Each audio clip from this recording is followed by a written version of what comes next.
When I first got my hands on Seofon, my initial reaction was nah, this character is not really for me, or I will not enjoy this character since his kit or overall playstyle kinda looks difficult at first glance, but after getting my hands on Seofon for quite a while now, I proved myself wrong and found myself enjoying playing Seofon.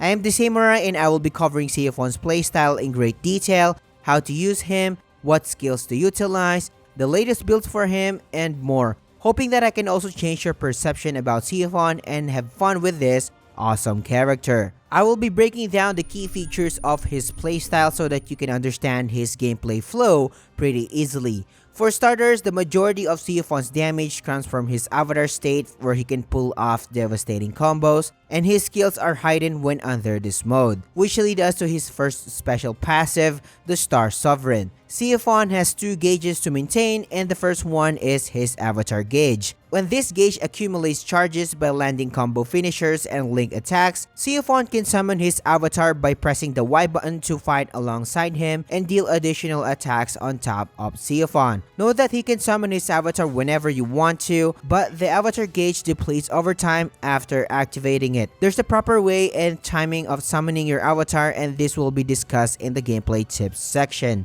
The second gauge on the list is his Sword Shine gauge. What it does is once it charged to full, Seofon can pull off a devastating finisher, which is the strongest attack in his repertoire, after following a specific combo path. Also, more into this later on, so keep this in mind for now. Sword Shine gauge accumulates charges when Seofon is landing combo finishers, using skills, and doing link attacks. Thanks to his second unique passive, which is Spirit Swords. The higher the Sword Shine level, the more additional attacks he can deal to targets. I know what you're thinking, many of us don't want to maintain any type of gauge when in combat, and I mentioned that I was not happy about this guy at first, but I can assure you, once you get a hang of his playstyle, it will be so much better, so stick around and have fun using this character by not thinking much a lot. Now that the gameplay basics are out of the way, let's move on to his suggested rotations. To get used to Seofon's playstyle, you only need to know 3 combo routes. I am aware that Seofon can pull off a handful of secret combo routes, however, I felt that a majority of players will be fine pulling off the following combos that I will be suggesting. After mastering these 3 combos, you are welcome to branch out on the secret or different ones if you want to main Seofon that much. The first combo route on the list is the bread and butter rotation. This attack is the one that you will use in most cases, as it is easy to pull off to increase your avatar or Sword Shine gauge quickly. This combo is highly suggested since you can easily spam this due to its fast animation and can be useful when fighting mobile bosses. To perform this combo, simply press X, X, and then follow up with Y and Y. Moving on to the next rotation, which is the hard-hitting rotation. This combo route deals more damage and fills Seofon's avatar gauge or Sword Shine level faster compared to the previous combo route. However, I only suggest using this combo when the boss is down or unable to move, when your party is in the middle of SPAs, or when you know when the boss will pull a long attack animation. The reason is, despite the benefits that this combo route provides, it is hard to land at times due to its long animation, especially when pulling off its windmill attack when in avatar mode. Simply press 3X and then 2 Ys. The last combo on the list is Seofon's combo rotation, which I only suggest using when his avatar gauge is about to be zeroed. This combo has super long animation, however managing to pull this combo will lead to a devastating finisher, which I mentioned earlier. This attack is superbly strong, but you can only pull this off when the Sword Shine level reaches its limit. However, it is not advisable to just use the finisher when you reach Sword Shine level's cap, since if you use this finisher right away, you will lose your avatar mode as well and reverse to Seofon's normal state. So it is highly suggested to use the finisher when your avatar gauge is nearing being depleted to make the most out of Seofon's avatar form. Now that the basics of Seofon's gameplay and rotations are out of the way, it is time for more tips that will further enhance your gameplay. The first tip on the list is to pay attention to Seofon's 2 special gauges, and most of the time, before summoning your avatar, ensure that the avatar gauge is at max. By doing this, you will be able to deal more damage, you will have a longer avatar mode duration, and also this will safely allow you to reach the Sword Shine gauge cap and release a special finisher to even deal more damage. However, if you notice that a boss will undergo a mechanic or enter bloodthirst mode, it is advisable to pull off the special finisher even though your avatar gauge is not yet low to not miss the opportunity to do even more damage, or else you will be wasting both of your avatar and Sorchan level charges that you accumulated and miss the opportunity to deal tons of damage. The second tip is optimize your link time burst. When under link time, avoid using skill but instead spam Seofon's finisher to deal the best damage possible, because during link times, his Sorchan gauge will always be at max. Also, do not miss any link attacks, as landing link attacks not only increases Sorchan level but also increase avatar gauge as well, so when you are in avatar form, it will serve as an extension. The third tip is calling your avatar off when it's not needed to save charges. Make sure to deactivate your avatar when the boss is in bloodthirst mode or when out of reach to conserve your charges. So by the time you can deal damage again, you already have an existing charge for your avatar, so it will take less time to reach its cap and summon it again. Also, I do want to mention, when you call off your avatar, your Sorchan level will be depleted as well. But before anything else, only 3% of you who watch the channel regularly are subscribed, so help the channel by subscribing today, and it's free anyway. If you can hit that like button as well, it will surely help me a lot. Join our Discord server, as we are building an empire where you can find like-minded people who love the genre. Now back to the video. Now that the gameplay tips are out of the way, let's move on to Seofon's recommended skills. For the sake of the video, I will be providing the best and essential ones for you to be able to deal the best damage as possible. The first skill on the list is Barrido. Barrido is his gap closing skill, and Seofon will get a lot of value when having this skill since he is a melee fighter. Moving on to the second skill, which is Infinito Criare. I love using this range skill as it can easily be locked to targets and deal damage. However, make sure that you lock on the boss, especially when dealing with multiple enemies, as there is a high chance of using this skill on the wrong target. Another tip that I have for you is you can dodge and cancel Seofon's animation when he already summoned his blade, so you can pull off another attack faster. The third suggested skill is Despedazar, an easy to use skill that can be used in a lot of situations due to its swift sword attack animation.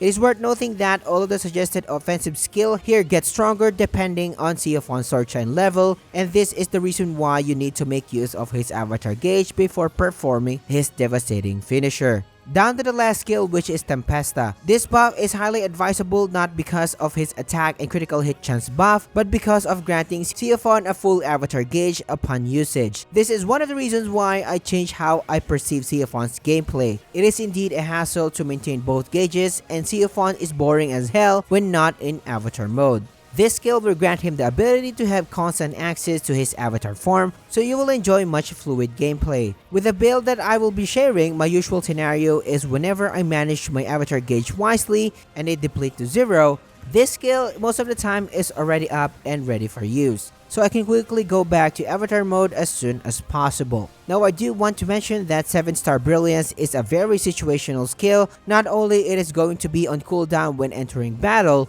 you can only use it once per battle. What it does is it fills the entire party's SBA gauge to full, useful to fights like Lucilius. However, 95% of the time, you were not going to use this. Moving on to his opener, and let's do a quick rundown of what I usually do when the battle starts. Cast Tempesta to max out his avatar gauge, activate your avatar, and cast Barrido to close your gap to targets. Next is Infinito Criare, and lastly, cast Despedazar. After unloading your skill, quickly max your Sorchan gauge by pulling off either the bread and butter rotation or the hard-hitting rotation depending on the situation. When the avatar gauge is about to be depleted, perform the avatar finisher. From here on out, I will constantly monitor my gauge and follow the same strategy that I stated. Now that the skills are out of the way, let's move on to Seofon's build, starting with his suggested weapon first. Tion and Seofon only have 2 weapons, so you will be using Seta the Spade first, and then you will unlock your essential weapon, which is the Gateway Star Sword. Max this out and fully awaken it, as this is the best weapon for him. The Gateway Star Sword provides a level 25 attack trait, which increases attack stats 160 points. I know it's not a lot, and also added a level 15 supplementary damage trait, which is very nice, and also adds a level 5 damage cap and sigil booster trait, which increases all of your traits by 1.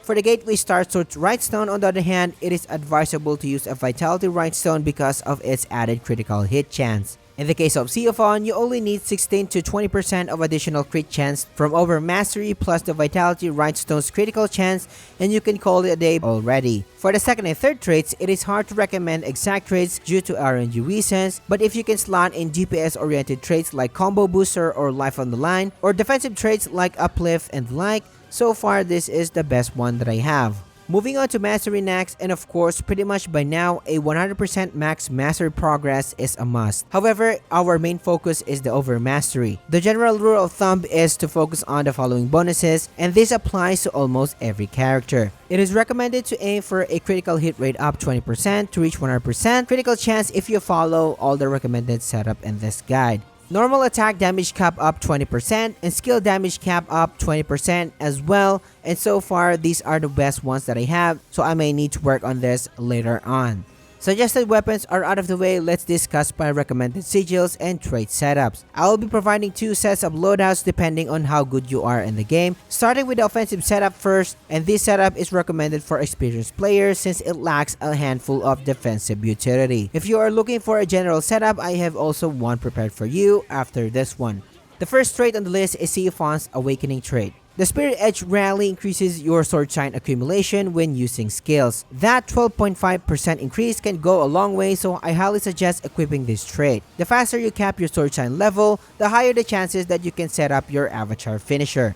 Next is Spirit Gauge Fury, which increases attack and stun power by 30% and increases damage cap by 15% when Seofon's avatar is active. I highly suggest equipping this to boost your overall damage, and being in avatar mode is quite manageable when using this build.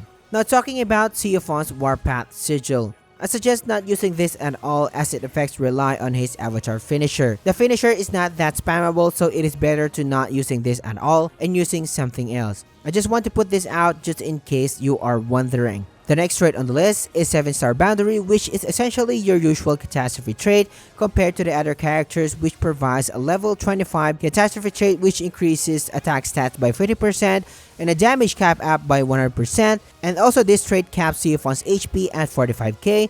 The next trait on the list is a level 16 alpha trait which adds 26% damage cap on normal attacks. The majority of Seofon's damage comes from normal attacks anyways, so equipping alpha sigils is beneficial for this build. Follow up with level 16 beta trait which adds 36% skill damage cap. I chose to be versatile here, but if you want to max out your alpha trait, that would work as well. Now moving on to the next trait, which is a level 30 Gamma trait which provides a general 30% damage cap boost to this build, along with a shield that activates and nullifies 50k damage after activating your SBA. Having that 30% additional damage cap is beneficial for this build. The shield for the most part is rather a bonus and nice to have since this build lacks defensive utilities and it saves me occasionally when making mistakes in combat. The next sigil on the list is damage cap, and by now we all know how damage cap works and how it is essential in terms of dealing damage overall. A level 65 damage cap trait is essential to reach the highest damage potential possible. Next on the list are supplementary damage sigils or traits. Since his weapon provides a free level 15 supplementary damage trait, having at least 2 supplementary damage 5s will let you reach the level 45 cap. It is a must to take advantage of its immense additional damage. The next trait on the list is a good old level 15 Tyranny trait which adds 36% attack to this build. This will help you reach the damage cap, so considering slotting Tyranny in your build. Okay, so moving on to the next one, since we do have more slots to play with, I decided to put in a level 15 Potion Hoarder trait which lets you access plus 3 green potions, plus 5 blue potions, plus 5 mega potions, and lastly 2 revival potions. Indeed one of the best traits in the game. Next is a level 15 stamina trait and is still suggested for more damage. The 51% additional attack that this trait provides is recommended for this build. Usually if you do have a quick cooldown, you do have at least level 15 Cascade as well. This will lessen your skill cooldown by 1.6% when you hit an enemy, so this is beneficial for this build. Since Seofon is a melee fighter, I decided to slot in my level 15 improved dodge trait as it increases iframe window and also increases dodge count by 4. I highly recommend slotting this trait, especially when dodging bosses and mechanics continuously. The next trait on the list is a level 15 quick cooldown trait. Of course, the faster you have access to your skills, the better the damage. Moving on to the last one, which is War Elemental trait, and granting the build a superior element over any target and taking advantage of the 20% additional damage is a must in every build. Now that we have tackled the core traits for this build, it is time for another trait suggestions. The traits that you can change in these builds are the ones highlighted.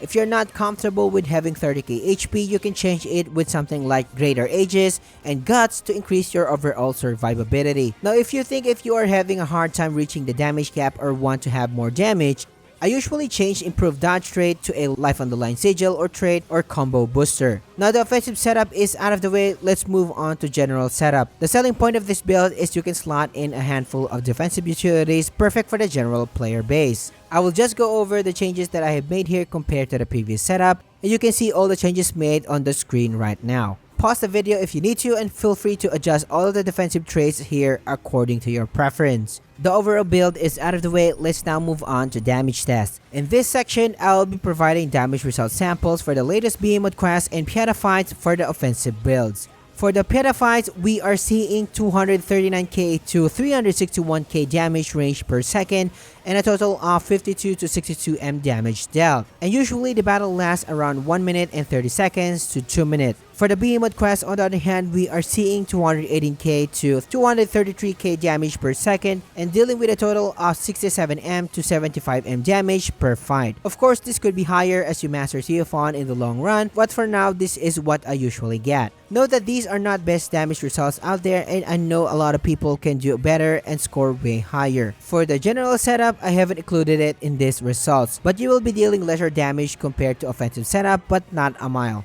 Overall, you can't go wrong with either of these two builds. Although we can say that I have noticed a discernible increase in my overall damage when using the offensive setup, it is more of a question if you are willing to sacrifice almost every defensive utility you have. And yet again, I did not expect I would be having fun using Seofon, especially when managing forms is part of his playstyle. Let me know in the comments what you think about his playstyle so far and also the things that you have learned from this video. But if this is your first time seeing Relink and decided to play the game recently and want to have the best start possible, these videos will make you a pro in no time. And thank you for watching, and I will catch you on the next one.